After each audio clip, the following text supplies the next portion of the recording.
Avant, les tablettes, c'était plus grand, toujours plus fin, toujours plus fragile surtout. Hormis celle-là, hein, vous l'avez tous reconnue, l'Armor 4 Pad Ultra de chez Ulefone.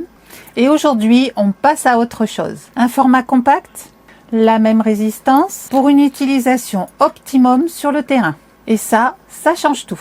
Aujourd'hui, on vous présente la Ulefone Rocking Pad Pro, une tablette pensée avant toute chose pour le terrain, mais aussi suffisamment polyvalente pour vous accompagner aussi bien dans les utilisations pro qu'en loisir.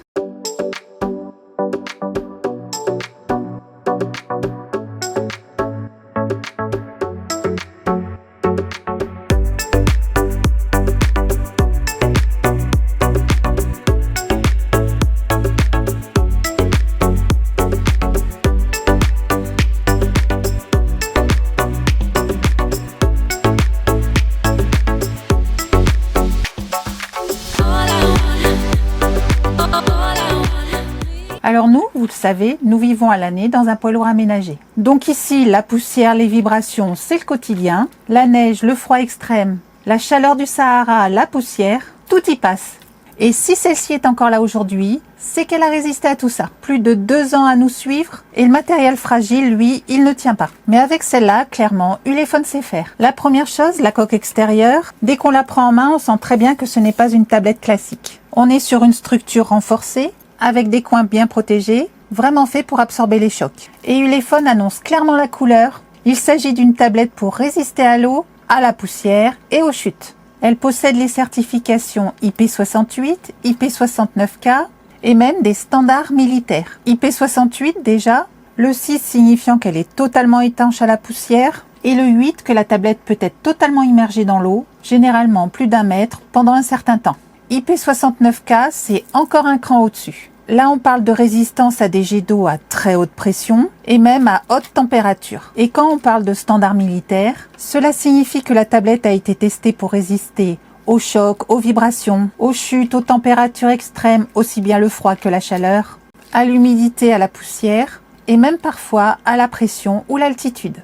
Mais qu'elle est capable de continuer à fonctionner dans des conditions où une tablette classique abandonne. Les boutons sont physiquement bien marqués et bien séparés. On y retrouve des anneaux pour y accrocher une dragonne fournie.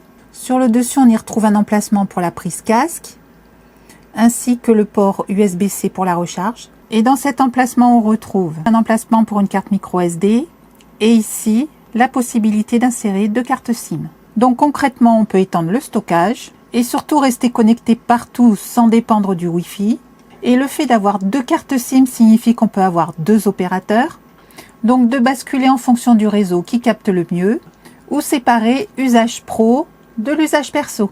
Et petite nouveauté, on a une eSIM intégrée dans ce modèle. Alors, à quoi ça sert concrètement? Une eSIM, c'est une carte SIM, mais sans carte. Elle est directement intégrée dans la tablette et on peut intégrer un forfait en quelques minutes, sans rien démonter, sans rien ouvrir, sans attendre des cartes SIM qui tardent à arriver, un QR code et c'est réglé. Le gros avantage, c'est que ça vous libère complètement des galères de connexion en voyage, puisque du coup, on peut télécharger instantanément des forfaits locaux partout dans le monde. Et pour nous, en voyage, c'est juste génial. Sur cette face, on retrouve une connectique un peu particulière. C'est le connecteur U-Smart propre à Ulefone. C'est une connectique d'extension qui permet de venir brancher directement des accessoires dédiés de la marque. Je pense notamment à l'endoscope ou au microscope que l'on vient connecter directement sur la tablette. Et ici, on retrouve les contacts Pogo Pin qui permet d'intégrer la tablette sur un support de charge dédié. Et il s'agit une fois de plus d'une option de la marque. Et le principe est simple. On pose la tablette, elle se connecte automatiquement, elle se recharge et elle est prête à être utilisée. Et enfin ici on retrouve un petit bouton supplémentaire. Il s'agit d'un bouton personnalisable, ce qu'on appelle un bouton d'accès rapide. Concrètement, on peut lui assigner des actions spécifiques, lancer une application, activer la lampe, lancer l'appareil photo ou n'importe quelle fonction que tu utilises souvent.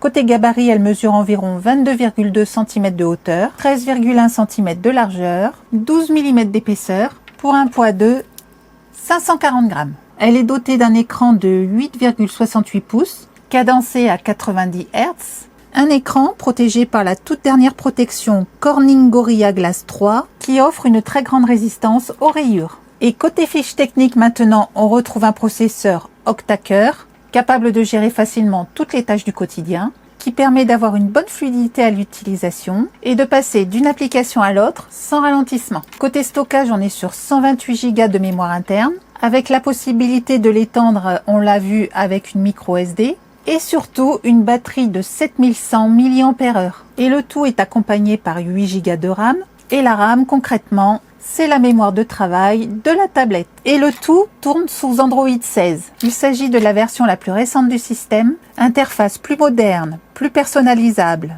optimisée côté performance et stabilité. À l'arrière, on retrouve une torche intégrée de 133 lumens pour éclairer par exemple une zone de travail, et on y retrouve également une caméra de 16 mégapixels, une résolution largement suffisante pour un usage classique. Alors c'est pas un appareil photo professionnel, c'est pas l'objectif, mais l'idée ici c'est d'avoir une caméra fiable et capable de faire le job quand on en a besoin. À l'avant, on retrouve une caméra de 8 mégapixels, quelque chose de simple mais efficace, parfait pour les appels vidéo, les visios ou même prendre rapidement une photo. Autre point important, la tablette propose aussi le reverse charging, ce qui signifie qu'elle peut également servir de batterie externe.